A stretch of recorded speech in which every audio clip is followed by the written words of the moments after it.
Fala aí, investidores, sejam muito bem-vindos ao canal Planileiro Investidor. Eu sou Adriano Costa, tá? E no vídeo de hoje nós vamos falar do fundo de investimento imobiliário Bresco Logística. É o Bresco, é o BRCO11, né? Vamos ver aqui o relatório gerencial de junho de 2022 desse fundo, excelente fundo de logística. Então, se você gosta desse tipo de vídeo, tá? Fundo de investimento imobiliário e Fiagros é o carro-chefe aqui do nosso canal. A gente fala principalmente desses assuntos, mas temos outros aí na raiz do canal. Pesquise lá, tá? Mas essencialmente falamos de FIIs e Fiagros aqui no canal. Fazemos um acompanhamento de mais de 150 FIIs e Fiagros negociados na Bolsa de Valores, tá? E para investidores em geral. Então, fique ligado lá nos vídeos que a gente posta aqui no canal, se inscreva aí, ative as notificações, deixe o seu like também, e esse relatório vai estar na descrição para você baixar, fazer uma leitura mais detalhada, tá bom? E também o nosso link no canal do Telegram, nosso link do grupo do Telegram aqui do canal, se inscreva lá em curta distância, né? Temos mais de 100 inscritos lá nesse grupo, tá? Que compartilham lá conhecimentos, então vai lá também, ajuda a gente a compartilhar também através dos seus conhecimentos lá com outros investidores na bolsa, tá bom? Bresco Logística, então, relatório de junho, para quem não conhece o fundo, né? Fundo aí voltado para no segmento de logística, tá? E ele começa aqui falando das características do fundo. Para quem não conhece, tá? Eu sou cotista do fundo, então algumas opiniões que eu vou falar aqui, vou falar como cotista, é a minha terceira maior posição dos meus fundos de logística. Tenho 5 fundos de logística na minha carteira. Essa é a minha terceira maior posição, em torno de 4% da minha carteira de fundo de investimento imobiliário, FIAGos. Bom, Bresco Logística ele tem 11 propriedades, tá? 11 propriedades, tem aproximadamente, né, 446 mil metros quadrados de área bruta locável, e um potencial de expansão atual de 6%, tá? E a gente vai ver que o fundo tem buscado essa expansão aí paulatinamente, né, dentro dos seus imóveis. O portfólio ele encontra com uma receita anual estabilizada de em torno de 155 milhões de reais, teve um aumento aí considerável, né, com os reajustes que tiveram nos últimos meses, sendo que 39% são de propriedades que estão na cidade de São Paulo, e o fundo não tem vacância física nos empreendimentos, tá? E destaca a vacância física, né? Porque muitas das vezes alguns fundos dá algum tipo de carência, algum tipo de desconto a novos locatários, ou locatários estão com dificuldades, principalmente por conta da pandemia, né? Então é 0% de vacância física que o fundo tem. Os contratos, a maioria são contratos atípicos, tá? Eles têm um saldo médio, um prazo médio remanescente aí de 5 anos. E 28% são atípicos, tá? Não é a maioria. 28% são atípicos, a maioria são típicos, tá? Contratos típicos regidos pelo Código Civil, e 28% tem aí alguma tipicidade, né? Alguma cláusula aí que permite algum benefício por conta de alguma adaptação no imóvel, né? Muitas das vezes, ou uma compra do próprio, às vezes o próprio proprietário vende o imóvel, aí o fundo compra e ele vira locatário, né, do imóvel, não sendo mais dono. Isso também é uma característica de contratos atípicos, né, para garantir ali pelo menos os valores investidos na compra do imóvel, né, dentro aí de um cap rate, no retorno médio, né, anual ali estimado. 91% dos inquilinos são classificados de grau de investimento global AAA, né, ou AA. Então normalmente são empresas que têm um faturamento alto, né, empresas já consolidadas no mercado. E 10 das 11 propriedades também são classificadas como A+. Então tem né, um certo grau ali, ou de modernidade ou de acesso, né?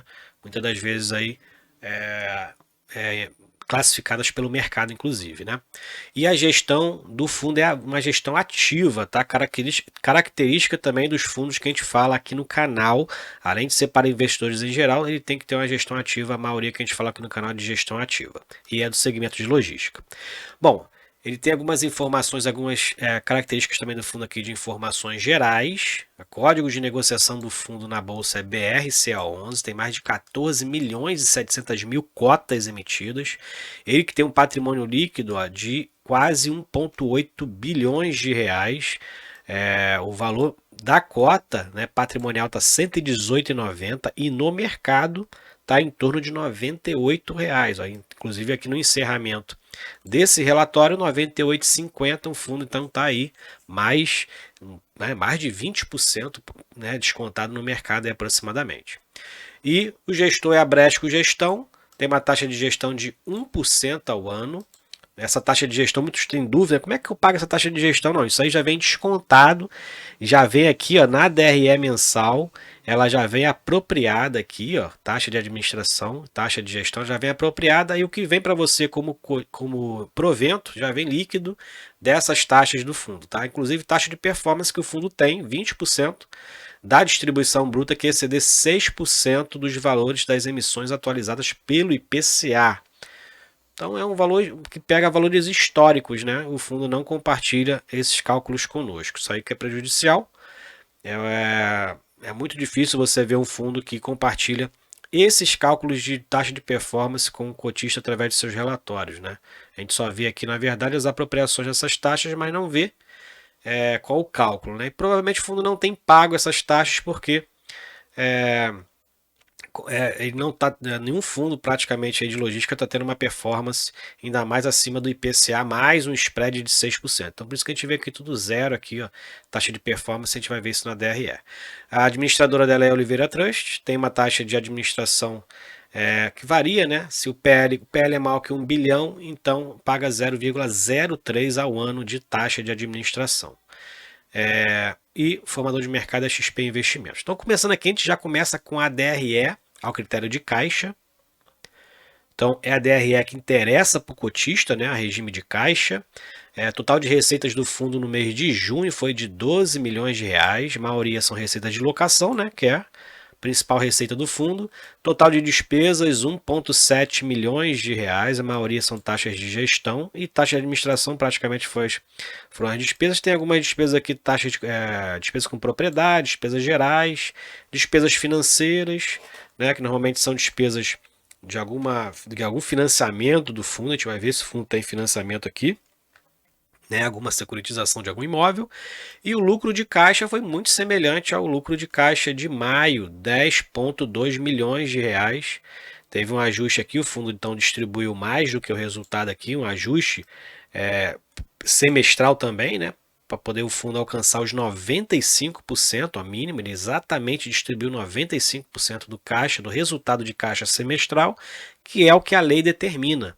A lei determina que o Fundo de Investimento Imobiliário, ou FIAGRO, tem que distribuir no mínimo 95% do seu resultado de caixa semestral. Então, sempre aí, os fundos que costumam distribuir linearmente faz esse ajuste, ou para mais ou para menos, para ficar ali acima dos 95% do resultado de caixa. Para quem quer conferir isso na lei, é a lei 8668 de 93, tá? Que inclusive acrescentou aí os FIAGROS ano passado.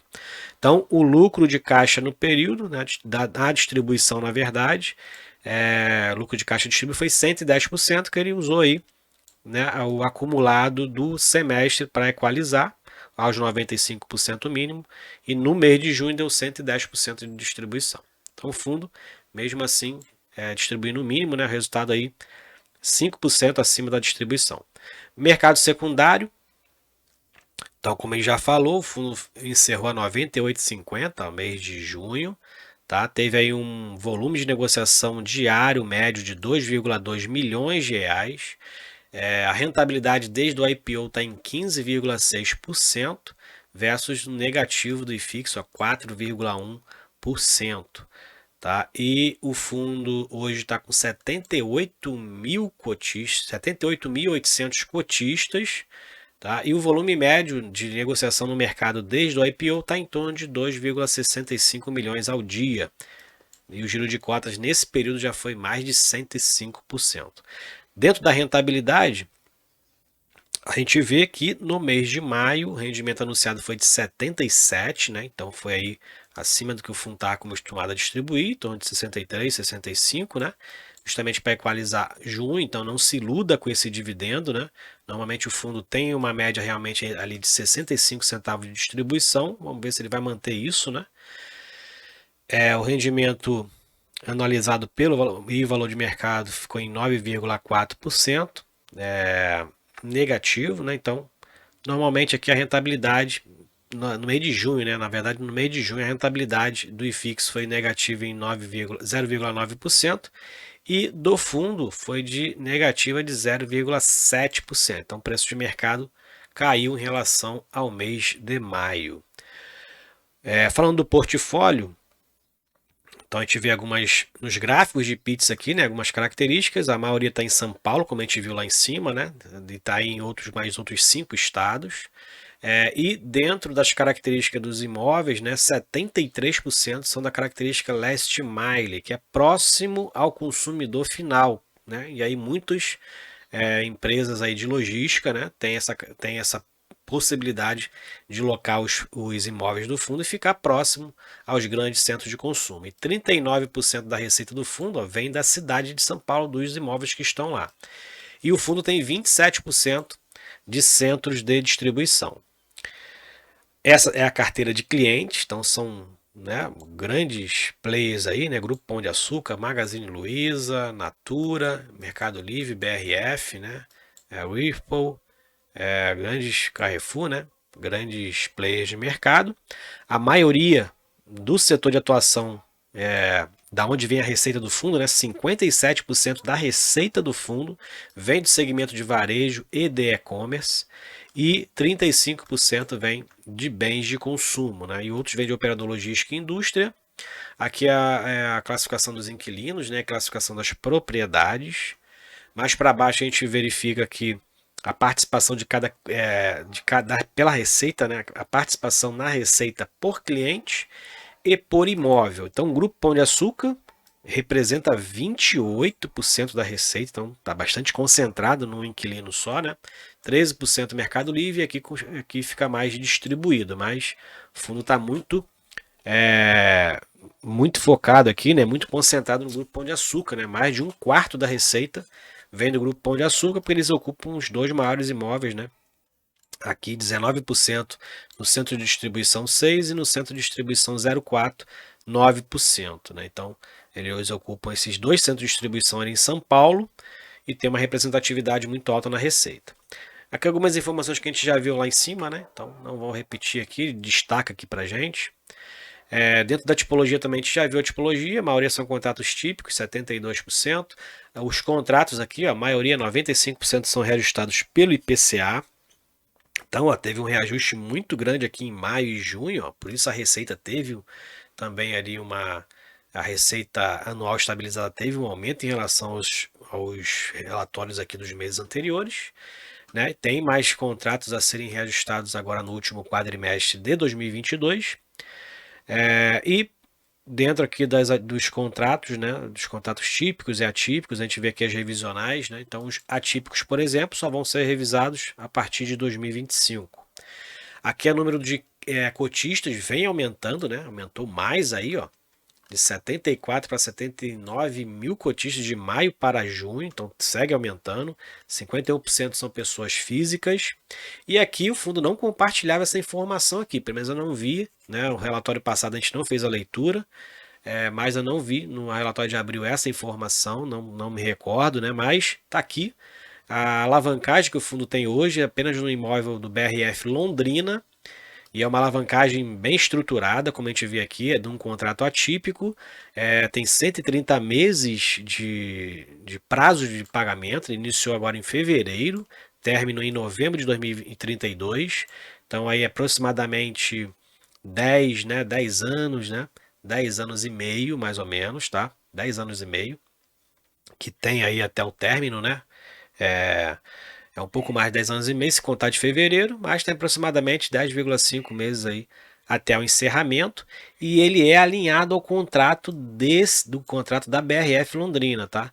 E 36% do contrato é para pagar essa securitização, então tá alinhado ao contrato, inclusive no prazo de validade do contrato a gente vai ver mais para baixo essa questão aí, tá bom?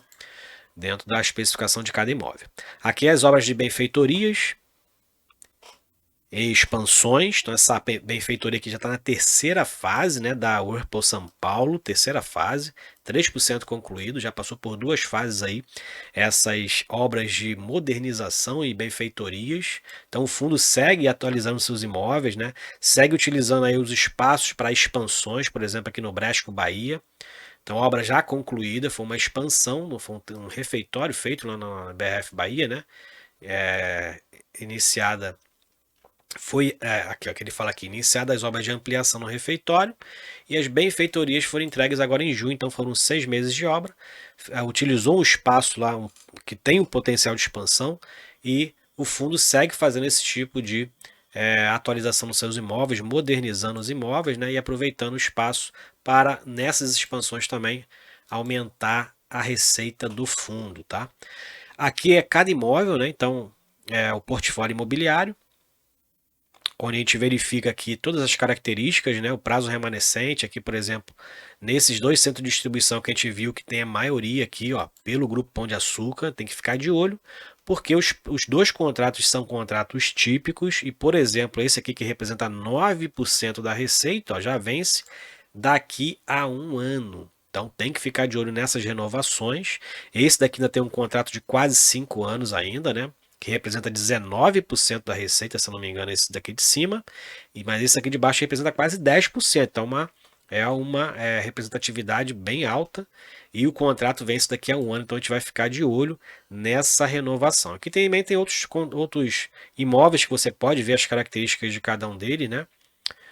E a gente vai ver aqui o BRF Londrina, o prazo remanescente do contrato está praticamente alinhado com aquele financiamento, com a securitização do imóvel, né, através da receita do contrato de locação, né, vai até novembro, né, e esse aqui também vai aproximadamente ali também até outubro, novembro esse contrato. Então está em linha com o contrato, 36% desse contrato é para pagar o financiamento do próprio imóvel, então o fundo fez uma bela alavancagem aí, aumentando a receita consideravelmente, né?